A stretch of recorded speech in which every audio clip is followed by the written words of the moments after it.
We have our bi-weekly guest, the former state Senate candidate, Democratic state candidate, Tamara Shealey, is here again today. She will be discussing the ADOS movement, and she will try to continuously lead us into why that movement as well is important.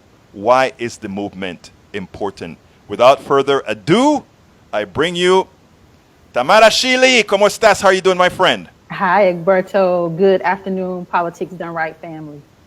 Well, great. Look, it's great to have you here. I know I don't necessarily have you on the best terms right now, so I'm gonna leave it up to you to hit what you want to hit first. Well, this week, Egberto, we talked about ADOS on my timeline. I wanted to really dive in. We're still on the heels of those presidential debates. Kamala Harris came out with both fists. You know, she gave old Joe Biden the 1-2, but we are still having this debate on social media, on Twitter, about ADOS and her blackness.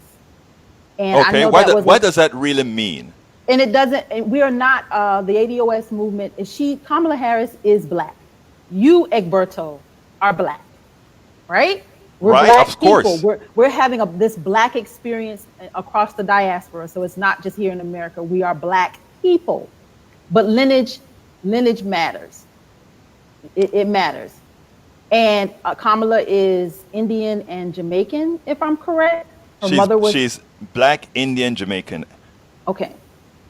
I, Egberto, am definitely ADOS, an American descendant of slavery. And let me tell you my story. And let me tell your audience my story. I know that my family, I told you this, and I've said this before on the broadcast. I have an older aunt, my mother's oldest sister, would always tell me stories about growing up on the quarters. And as a little girl, and when she told me these stories, I never understood what the quarters meant. Like, is this a town? Is this a subdivision? No, my aunt grew up in the slave quarters, and she vividly used to tell me stories, and she would remember this being in the slave quarters.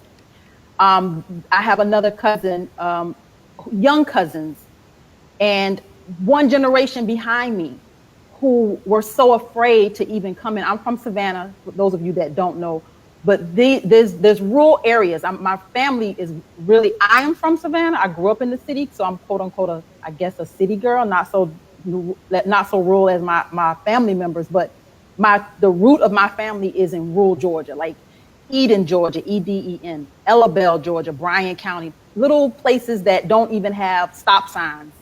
And if they do, they're 1 or 2 stop signs. They're just dirt roads. I remember my family not wearing shoes, Egberto. I remember the white man coming around with the truck and my aunts and uncles and cousins jumping on the back of this truck to go pick tobacco. I remember the shacks. I remember not having these aunts and not having a bathroom, Egberto. I remember the outhouse, and I remember crying because if they made me stay, I would have to use the bathroom, and I would have to go out into this outhouse. So I know that I am a direct descendant of slavery. I am very clear about my roots here in this country. So this ADOS movement speaks to those of us that are very clear that we are direct descendants of slaves. And I tell you, I am the first one in my family to get a 4-year degree. I'm quote unquote the one that kind of made it. And I can look back. I've had an incident in my family today that proves to me that I am still in the midst of a people who are mentally and physically, and we're still in a place where we are behind the 8 ball in this country. Like, I know that the incident that happened in my family to just today proves to me, and it proves this whole ADOS movement, how a generation or 2 behind me, we still have a slave mentality, and we still are a broken people. So lineage matters. And when we talk about this ADOS movement, Egberto, we're speaking to those of us who know for a fact that I am still from a very poor, my people are still in a place where, I mean, I know what welfare is. Like, I know that. I know what food stamps is. I know what, like I said, I'm the first one in my family to have gotten a college education to this point. I'm getting my master's degree now. So I'm just telling you that I am a direct descendant of what slavery has done to us as a people in this country. And the ADOS movement is not taking anything away from blackness, our blackness, your blackness, Kamala's blackness. It's not taking anything away from our blackness. What it is speaking to is the pain. You had boots when you came in this country. And you know how they say, pull yourself up by your bootstrap. You came to this country. You had something to come here to build off on. My family, I can reach back. I still have nothing behind me. I am the one that's trying to pull up. And there's other people in my family. We're trying to pull us up because we have so much weight because of what slavery has done to us as a people in this country. So ADOS, Egberto, is speaking to the lineage of the brokenness of slavery in this country. And you were dropped off in a country before you could have been here in America, but you were probably dropped off before you got here. Before that boat got here, you were dropped off. So you have, there's Britain that needs to be addressed. There's all these other countries, Europe, that needs to be addressed with some of the slaves they own. But our fight with ADOS is right here in America. So it takes nothing away from our blackness. It's speaking to what we are still dealing with as a brokenness, as a people who are still broken here in America. Now, let me ask you a question because you brought Kamala into the discussion. And by the way, I feel exactly where you're coming from. Not only do I feel that, but I can also empathize with where you're coming from. The one thing that I stress to ADOS, Black Americans, Black African Americans is what I should say, because I am not a Black African American. I'm a Black Latino Caribbean person. Kamala is a black descendant of Black Jamaican Indian. So but the one thing we all share in common is we were all part of the slave trade. Absolutely. And ADOS take nothing from that. And this is where you have to respect that this is an opportunity for us to attack things at their core. There may be a core movement that could be built up in Panama on the heels of the same discussion, the same argument. This is where we take and we build coalitions. This is where we take and we fuel our fight as a people. But sometimes we got to go back and we got to work in smaller chunks in order to get to the root of our problem. So ADOS is not taking anything from the bigger diaspora. No, with all of us that are Black, it's taking nothing away from that, Egberto. What we're saying is that let's concentrate where we are as a broken people. And there's data, and I'm going to talk about this in the next broadcast. I'm not going to bring the data in today, but there's data to show you where as a people, if you put us all in a Black category, this data is going to show that there's a subset of people that are like really, really at the bottom. Like you may have you may have some wealth, but there's a subset of us that are really at the bottom. And I'll bring that data in next week so we can kind of continue this conversation, because I know this is a discussion that we have to grow on. I know this is a discussion for us as a people that we have to figure out how to not let it divide us. And I think you and I have gone back and forth enough that there is a divide. And what I want you to do is to respect the ADOS movement, in which I'm not saying you don't, but I'm asking you to take a step back and say, you know what, this is a group, and it's a people. It's not even an organization. There are really no leaders. There's a people that's having a conversation and saying, we have the same problem. How do we take our issue and address it systemically here in this country and make some changes so that those of us that we know we are on the bottom, how do we bring something to the table in this pool of Blackness?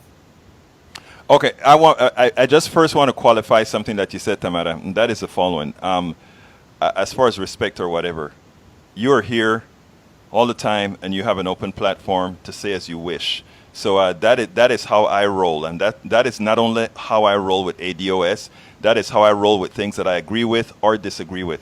With respect to ADOS, there is, for me, it is trying to understand specifically why the ADOS movement, because we heard Johnny, another caller here, comes in and he takes your position he outright said, well, Egberto, you are not ADOS. You're not part of this. He outright said that on the program with you. Because that's a trigger. That's actually a trigger for you, and there's a trigger for other people. Understand that it speaks to those of us who are clear that we are descendants of slavery in America.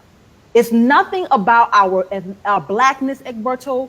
Just stay there, and I think it becomes. And I actually had a conversation with somebody about this just yesterday, because I feel a lot of pushback becomes emotional because we're all black. We are black. We're having this black experience in America. We're on the same team. But ADOS is a broken people. It's something that needs to be addressed.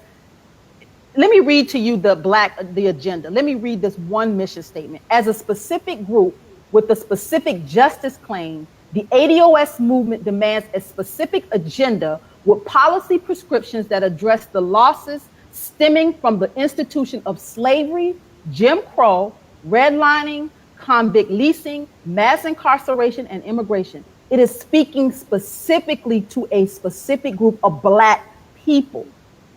And we know who we are. Like I said, I'm telling you my story to bring it really clear to you. Netroots, there was a panel discussion that I was invited. Chris, I can't even think of Chris's name now, invited me to this panel discussion. And I sat on this panel discussion, a couple seats down from Nancy Pelosi's daughter. I was like a fish out of water. What in the hell am I doing here? I don't come from this. I don't speak to this. There's a subset of us, there's a group of people that we have to have our issues addressed separately, and you have to look at the disparities amongst us as a people. I hope I'm making this very clear to you, Egberto, and I don't understand. There's still some disconnect, and I can feel your tension still with me in this conversation. It's not tension. What it is, first of all, is it's that I understand what you're saying clearly. I understand and I understand why does it bother you, Egberto? Because I think with a lot of American blacks, when I say American blacks, I mean African Americans, okay? I think a lot of the issues is similar to what happened to me when I came to the States the very first time. And I went to the Afro-American culture. I joined several organizations, and one of them was the Afro-American Culture Committee. And when I joined that, I got a whole lot of pushback then. That is a long time ago, 30 years ago. I got a whole lot of pushback because in as much as you're talking ADOS today, I feel that a lot of those people felt that same way as well then, that, well, you're not one of us. In other words, we have this pain and this stuff that we went through that they assume black folks from other parts in the Americas hadn't. And I think by having that misconception, right? I mean, you have your show, Tamara for Georgia, where we also have Ravi Caban on as a Puerto Rican, but mostly a pretty light-skinned white Puerto Rican. And she could possibly tell you about the colorization that occurs in places like Puerto Rico and Panama and all these other places. So, I mean, there is a huge commonality between this that I think I understand that it has to be taken care of from the red line position, from the reparations positions, and all these kinds of things, right? But it does put a wedge into people because it doesn't have to. Let me explain what I mean though. If you and I walk into a place together, the same kind of discriminative pain that you're going to have is the same one I'm going to have because we're likely in that same environment to be treated the same.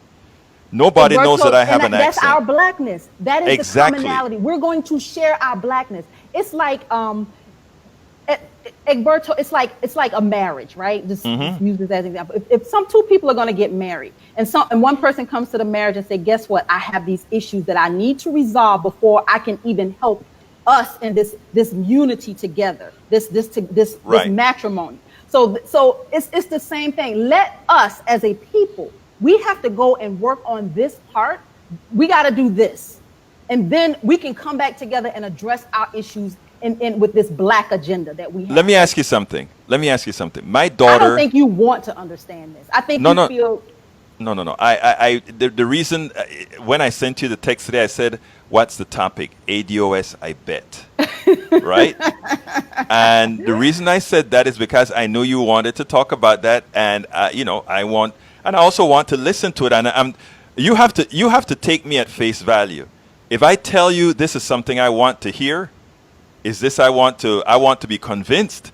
That is what I mean, and it looked like we're going to go a little extended time here, my friend, because I want to keep this subject up. I don't think you and I will. You know what? I like talking to you about this because I think this will be an ongoing conversation. Right. You and I have been talking about this for probably a month now. 2 months? Yes. So this is not a new conversation, and you're still not convinced. And I think you're. But you said some things you hadn't said before. Okay. You told a story. I told a story because I needed to bring it home to you because now I got to reach you. I got to figure out how to reach you. And I think I get the impression, Egberto, that it's emotional for you. It is. It's emotional because I think it's some sense of rejection. Like are black people rejecting? But it's like me joining a Panamanian association. Oh, I'm going to be a part of this Panamanian association. Damn it, I ain't Panamanian. Why would I go join your Panamanian association? But you said that, I can't even speak to the issues of Panama and being a Latino Panamanian with all the things that you are. I could never speak to that. But you know what? You have this. Let me finish, Egberto, because I want to make my point because I don't get to do that too often with you. So you could go to these organizations where they speak Spanish and you're gonna fit in. You can go to these Panamanian associations and you're gonna fit in. It's like with this is an area where you don't fit in, and I think that to me is where you are like uncomfortable because this is one time where Egberto, and it becomes like personal for you, like Egberto doesn't fit in. Yeah, it's the first time because I actually. But damn it, did I just make my point or what? But you know what? Because I fit in everywhere. But I mean, you don't fit in. But you built that barrier. I'm in law school. I'm learning something. I am in law school. I'm paying a whole lot of money to be in law school. I am learning something. But let me tell you something. You didn't need law school to be as smart as you are. I told you that back in Arizona because you need law school to build that case. Hey, you need law school for the paperwork to say you're official. But what I find is there are a lot of smart people out there that the college is just a piece of paper that says, hey, I'm official. I really know this stuff, you know. It has been a pleasure having you on again. We'll continue this discussion. I know you have quite a few other things that you need to go ahead and get done. We'll continue this discussion another time. We have some oligarchy to discuss right now. So thank you so kindly. Folks, that is Tamara Shealey, former Georgia candidate. And you know what? She will be, we're going to make sure that she is a candidate again. You have a wonderful time, Tamara. Thank you.